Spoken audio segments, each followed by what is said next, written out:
Upon release, Candace was one of the worst received characters of all time by the community. She was touted as useless by some, nicheless by others, worthless, a complete disappointment, waste of a character slot, and one of the worst characters in the entire game. Of course, other people thought she was okay. Well, I'm here to tell you that Candace is not only a good character, but one that also solves a huge problem that a ton of free-to-play players, new players, or low investment players are facing. Welcome to Jello Impact, where we build and test every single character to help you decide who you want to wish for and build. Candace is one of the more unique kits, although she has quite a bit of overlap with other characters, but her kit comes together in a pretty unique way. She functions as a normal attack buffer, especially for Hydro infused attacks. She has an additional buff. She does pretty okay damage. I wouldn't say it's super great, although at C6 it can be pretty good, and she is a really good Hydro applicator, even better at C6, and that is a clue to where her potential lies, because Hydro is one of the most important elements and one of the most OP elements in all of Genshin Impact, and being able to apply a lot of Hydro, especially from off-field, cannot be undervalued. Not every Hydro character can do this. In addition, she's received quite a few of changes since she was released, or I wouldn't say changes to her kit, but changes to the landscape on the meta and the other characters that she can synergize with. When she was released, Hydro application was good, but it became even better with the release of Nahida. Nahida in a Hyperbloom team, in a Nilu team, is really amazing, and Candace fits into some wonderful niches with both of these because of the release of Nahida, Nilu, Yao Yao, and she now has 3 teams that are actually really good with Candace, and she does something that very few other characters can do. Now, one of the most popular teams is this one, and it is probably the best Nilu team that only uses 2 5-star characters, because of course you can use Kokomi with double Dendro, but this team feels absolutely amazing, especially if you don't have Kokomi, if you want to use Kokomi on your freeze team, and even if you do have Kokomi, instead of switching her to an EM build all the time or something like that, Candace is actually amazing on this team. She is really good in AoE, it's acceptable in single target, and the Hydro application that she provides, and even more at C6, provides a ton of blooms. She infuses Yao Yao with Hydro, and even with a full EM Yao Yao, there is enough healing on this team, enough Hydro on this team, that this team easily claps all the content. It is one of the best AoE teams in the game, so I highly recommend trying this team if you want to have a great way to use Candace. It is now one of my favorite Nilu teams. I previously said in a couple other videos that I didn't like it as much, but since I leveled up Candace to 90, it is like a whole new team. She applies Hydro when you swap, in addition to infusing normal attack. She's built on EM. It adds a ton more blooms. In addition, if you do have C6, even more Hydro application is added, and this really truly becomes one of the best Nilu teams, not very far behind Kokomi. It is not the only good Candace team, however, as Candace works very well in a Hyperbloom team. Now you might be thinking, but Jello, Hyperbloom is so much better if you have Xingqiu, and you're right. It is better if you have Xingqiu. Candace does not add something to this team that Xingqiu doesn't have, or Yelan. But a lot of free-to-play players or low investment players don't have a ton of Hydro characters. If you haven't been around for so long, or if you just don't love a lot of the character rosters, let's take a look at the Hydro characters you have access to. Of course, everyone's gonna get Xingqiu. If you don't have Xingqiu, get him from the shop. He's super worth it. You might not have Mona, and plus she's not all that amazing in Hyperbloom anyways. You're better off using her in freeze if you're gonna use her. And then all the other Hydro characters are basically 5 stars. Kokomi, 5-star. Kamisato Ayato, 5-star. Yelan, 5-star. You have very slim pickings on the 4-star Hydro roster. Of course, you do have Barbara, and she can work in a Hyperbloom team, but if you're already using Kuki, using Barbara, her Hydro application isn't all that great, and her healing is subpar. Of course, you can use her. I think she's very underrated in Hyperbloom as well. You can definitely go for her. But going for Candace, you're going to get more Hydro application than if you use Barbara, because not only does she infuse all of your party's normal attacks, you have some additional synergies that are actually really cool. So if you use this team, what I like to do is I like to throw Rosaria on this team as well and make this a Hyper Fridge team. Plus, how cool do all these characters look? So you're going to apply Nahida's skill, you're going to skill and burst with Candace to start the Hydro application, switch to Kuki to get your Electro going to start proccing those Hyper Blooms, and then you're going to switch over to Rosaria to apply Cryo. But all while you're doing this, whenever you switch characters,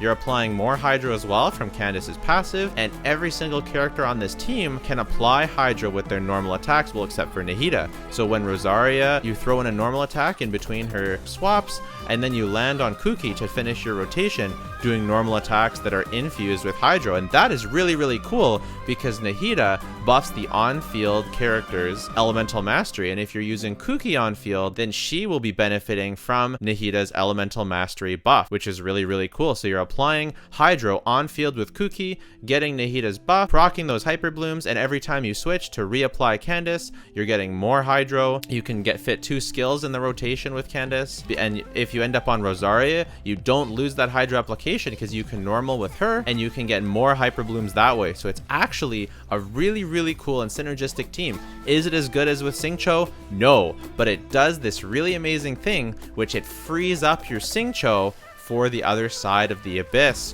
which is really, really useful because he's pretty much good on every single team.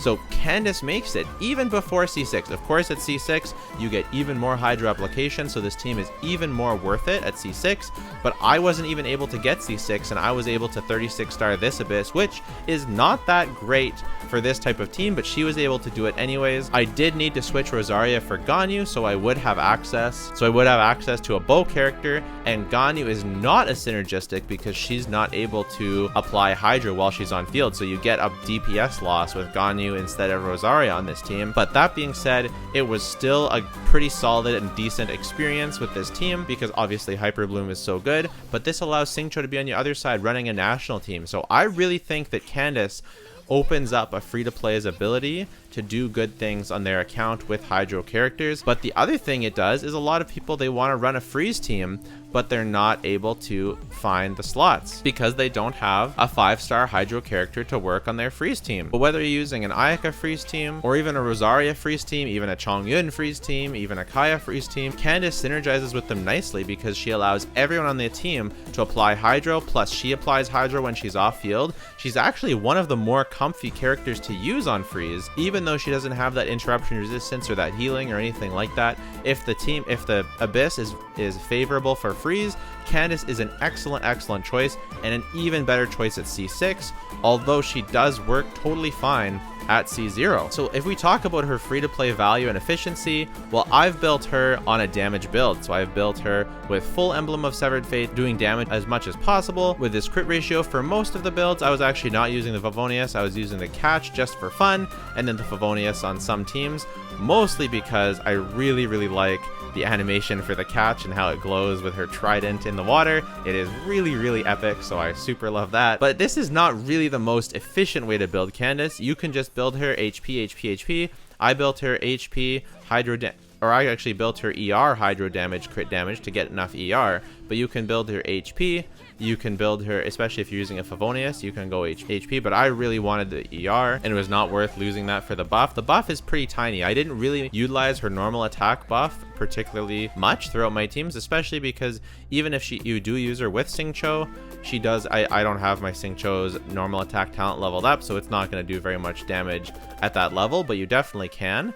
But I mostly used her for her Hydro application itself, and honestly, she surprised me with how well she performed. And I was really hoping I could get C6, but unfortunately I just got a couple more Kave. But nonetheless, she performed very well, and she'll perform even better at C6. I would recommend, if you're using her on a Nilu team, I would definitely recommend you take her all the way to 90. And if you're using on a Hyperbloom team, the main point is just to have enough ER to always have your burst up and ready, because the worst feeling in the world is to not have your Candace ER. You definitely need the Catch, or ideally you'd actually want to go Favonius. The Catch is only if you really simp for Candace and want to maximize her damage, but Favonius Lance is generally going to be her best and most efficient weapon. You can run Emblem, 2-piece Emblem, 2-piece Tenacity to maximize her buffing and ER, or you can run 4-piece Instructors with a 5-star ER Sands or HP Sands if you have enough ER. But I would highly recommend prioritizing her ER because her main value is literally being an off-field Hydro applicator. I would say her power level fits somewhere in either the A or the B tier. She's very strong at Hydro application. I don't have her C6,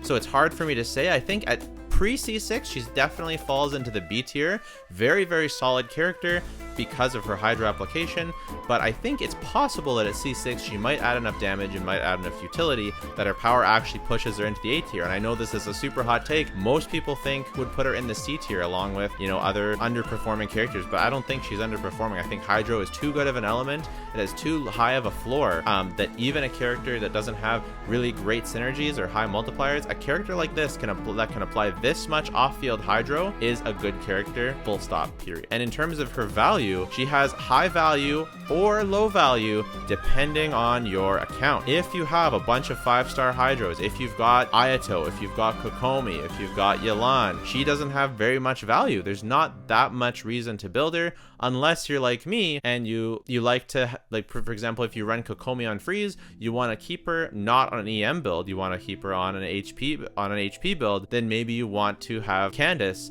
so that you can have a great AoE Nilu team without switching over your Kokomi's artifacts for your Nilu. Or maybe it's the other way. Maybe you want to use Kokomi on full EM and you want to use someone else for freeze for your Ayaka, then maybe you use Candace for that. She can be like a nice flex slot. Where she really shines in terms of value is free-to-plays or low spenders, or just people who don't like a lot of the Hydro characters. Maybe you don't have both Xingqiu and Yelan. Maybe you want to use double Hydro on the other side for your Hu Tao, and then you want to use Candace with Hyperbloom or Candace with Freeze or Candace with something else on your other side. She makes it so you don't need to pull for a 5-star Hydro character to have a Hydro on both sides of the Abyss. And honestly, that's a lot of value. So now how should you build her? This is my favorite website to get a bit more of a deeper dive. This is kachingmains.com. It is not the gospel. It's not, you know, I know sometimes when we read things like this, we think that this is absolutely factually 100% right, but the reality is this is all someone's opinion based on extensive testing. So their opinion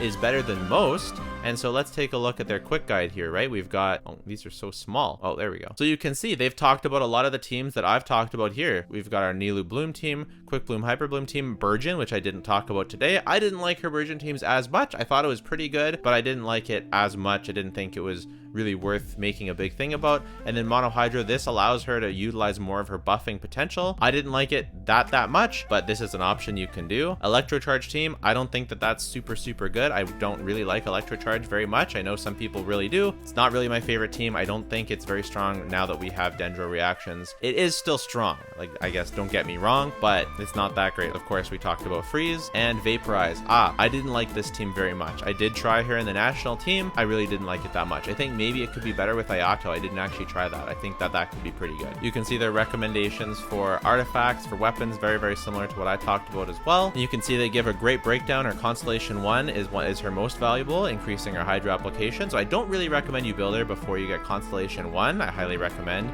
getting that Constellation, and then at C6, even more personal damage and Hydro application. They give you some great information on how much exactly ER you should use, the artifact stats you can use, very useful. They do put a lot of emphasis on this guide to using on-field Candace. I don't recommend on-field Candace, although you can do it, and they do give you a nice guide on how to do it. It is a bit dangerous to talk about on-field Candace as if it's a super viable thing you can do. It's definitely more of a mean build, and if you build her on-field for damage, you will probably struggle with clearing the hardest content of the game. I would definitely focus on her off-field potential, and then they go through her teams in more detail. For future prospects for this character, I definitely think there's a real chance that something in the Hydro region, something in the Fontaine region may make Candace even better than she is now. As an HP scaling Hydro character, when we're coming out with the new Hydro region, I definitely think there's a possibility that she, you know, works maybe to buff the Archon or something like that. Maybe the Archon attacks using normal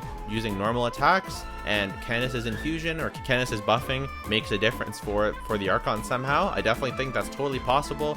I wouldn't bake on it. I wouldn't build Candace or pull for Candace just for, you know, future prospects with the Archon, but I definitely think it's a possibility. Even as is, she has 3 really strong teams that can be worth it for you to build depending on your account, and I'm definitely really glad I built her. And also, if you like her like I do, you really love her design, if you really just want to be able to use her, I definitely think that Hoyoverse made it possible for you to use her as long as you have her C1, and then once you get her C6, you really unlock her full potential and I'm really excited to get it at some point in the future. But right now, she is on the banner with another character. So if you were pulling for Candace and you also got Baiju, or if you got Baiju and you were looking to pull for Candace, you may have Baiju right now. I tested Baiju on all of his teams, and if you want to learn what teams he's good on, what teams he's not good on, I made a great guide and tips video on Baiju right here, and you can check that out right now. Enjoy.